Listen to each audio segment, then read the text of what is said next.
You are sitting in a climate-controlled penthouse in Geneva, looking out through floor-to-ceiling windows at the black surface of the lake. You are holding a crystal glass of scotch that costs more than your first car. You wear a tailored suit. Your bank accounts across 3 different jurisdictions hold a combined total of $22 million. To the neighbors in your exclusive building, you are a private art consultant. A refined, educated professional who moves quietly among the global elite. But beneath the Italian wool and the expensive cologne, your heart is beating so hard you can feel it in your teeth. You are sweating in a room set to exactly 68 degrees. Because you are not a consultant. You are an architect of lies. And the foundation of your greatest lie just cracked. It started 10 years ago. You were an art restorer working in a cramped basement studio in Florence. You made $35,000 a year.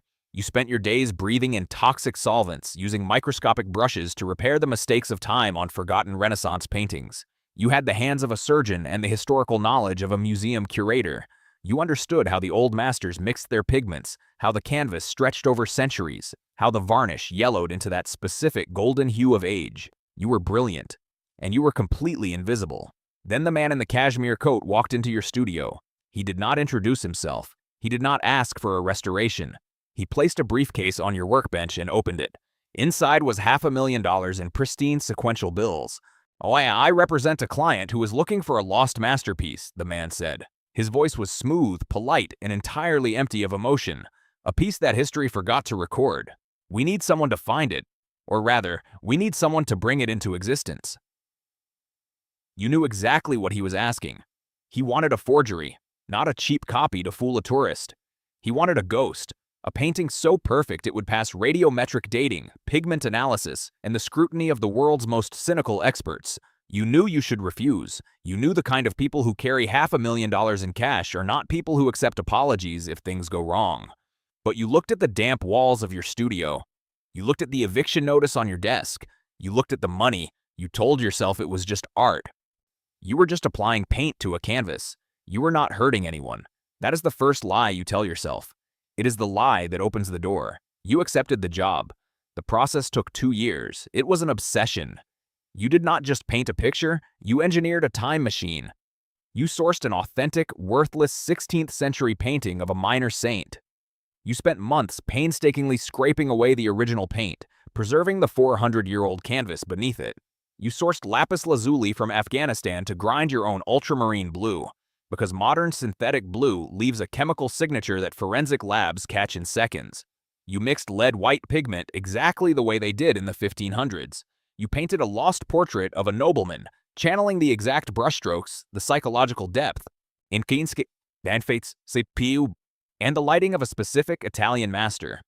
When the painting was finished, you baked it in a custom-built oven to force the paint to crack, creating the microscopic network of fractures called craquelure. You rubbed soot and diluted ink into the cracks to simulate 4 centuries of accumulated dust. But a painting without a history is just an expensive decoration. You needed the provenance, the paper trail. You used your academic access to pull 1940s auction catalogs. You bought vintage typewriters and aged European paper. You fabricated letters between fictional Swiss collectors and deceased art dealers. You created a history that was impossible to verify, but also impossible to disprove. You washed the painting's identity through layers of documentation, in exactly the way a cartel accountant washes illicit cash through shell companies. The man in the cashmere coat returned. He brought experts, independent appraisers who did not know they were evaluating a fraud. They tested the canvas. They tested the pigments. They reviewed the documents. They declared it an absolute miracle, a newly discovered masterpiece. The painting was sold in a private, highly discreet transaction in London.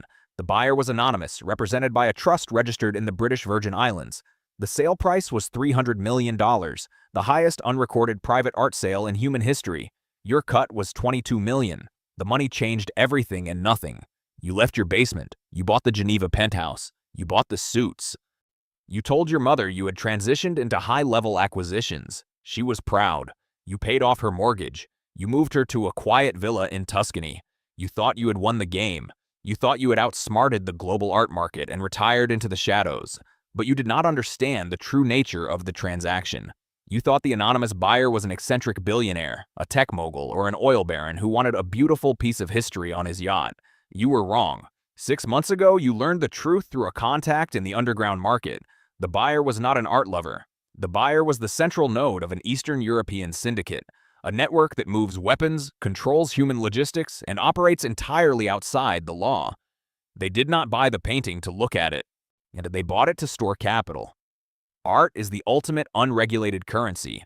You can hang $300 million on a wall, completely invisible to the banking system, immune to inflation, and ready to be traded for illicit assets across international borders. You did not just sell a fake painting to a rich fool. You compromised the primary financial reserve of a syndicate that resolves its accounting errors by making entire bloodlines disappear. And now, the foundation has cracked. 3 days ago, the syndicate attempted to use the painting as collateral for a massive shadow market transaction involving international logistics. The counterparty demanded an independent verification. They brought in a new specialist, a forensic material analyst using a newly developed multispectral imaging technology that did not exist 2 years ago. The technology looked beneath your layers of period-accurate lead white. It looked past the lapis lazuli. It found a single microscopic anomaly, a synthetic polymer fiber, a single strand of modern polyester from the sleeve of your sweater that detached and floated into the wet varnish while you were working in your basement. A fiber that was invented in 1941, buried inside a painting dated 1510. The illusion collapsed in a fraction of a second. The $300 million asset instantly became a worthless piece of dirty canvas. Your phone rings. It is 3:14 in the morning. It is the burner phone you keep in your desk drawer. The one you were told would only ring if the sky was falling. You do not answer it. See, you let it ring. The sound echoes against the marble floors of your penthouse like a fire alarm. You walk to the window. You look down at the street. A black sedan is parked perfectly parallel to your building's entrance. The engine is idling. The headlights are off. 2 men are sitting inside. They are not local police. They are not Interpol investigators. The authorities want to put you in a courtroom to testify. The men in the sedan do not want your testimony. They want a permanent resolution to a $300 million deficit. You move to your safe. You have a contingency plan. You always have a contingency plan. Passports from 3 different countries. A ledger with access codes to offshore cryptocurrency wallets. You open the laptop to initiate the transfer of your $22 million into decentralized, untraceable nodes. You log in. The screen loads. Your account balances read 0, all of them. The trust in Cyprus. The holding company in Panama. The accounts in Liechtenstein. They are empty. The syndicate's digital team was already inside your infrastructure. They did not just find the flaw in the painting. They found the flaw in your security. They took back their capital and they stripped you of every resource you could use to run. You are entirely, profoundly bankrupt. You pick up your personal phone to call your mother. You need to tell her to leave the villa. You need to tell her to walk out the back door and vanish into the countryside. You dial the number. The line connects. But it is not your mother's voice. It is the smooth, polite, completely emotionless voice of the man in the cashmere coat.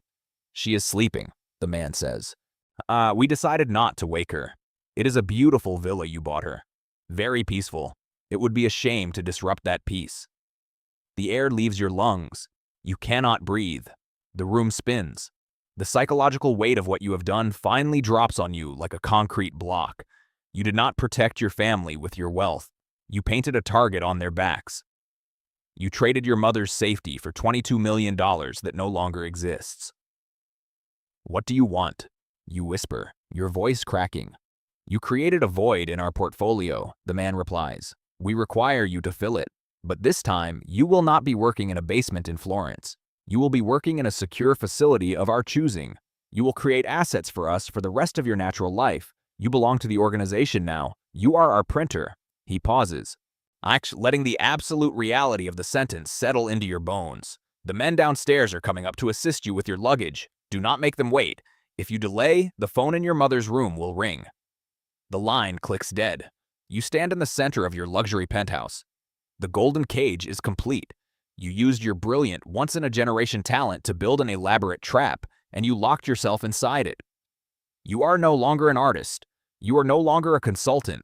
You are an asset, a piece of human hardware that will be locked in a windowless room, forced to paint illusions for monsters until your hands stop working. And when your hands finally stop working, you know exactly how they dispose of broken equipment. You hear the heavy, muffled sound of the elevator arriving at your floor. The digital chime rings through the quiet hallway. You look at the empty crystal glass on your table. You look at the dark lake outside the window. You straighten your tie. You wait for the handle of your front door to turn. There is no escape. There is no negotiation. The masterpiece is finished and it cost you everything.